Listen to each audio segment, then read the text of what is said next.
రీసెంట్గా గుజరాత్ హైకోర్టు ముగ్గురు కానిస్టేబుల్ని ఒక ఇన్స్పెక్టర్ని జైలుకి విధించింది.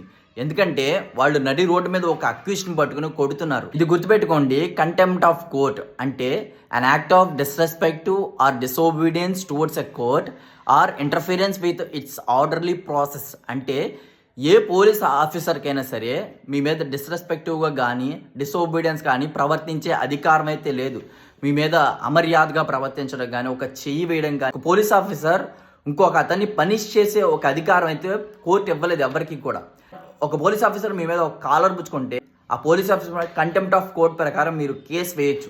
1 year 1.5 years కూడా ఆ పోలీస్ ఆఫీసర్కి జైలు శిక్ష పడుతుంది. మరి పోలీసుల పని ఏంటని మీరు అడిగితే, ఒక ఎఫ్ఐఆర్ని ఫైల్ చేసి ఇన్వెస్టిగేషన్ చేసి వాళ్ళ నేరస్తులు ఎవరైతే ఉన్నారో వాళ్ళని కోర్టు వరకు సబ్మిట్ చేసే పనే పోలీసులది.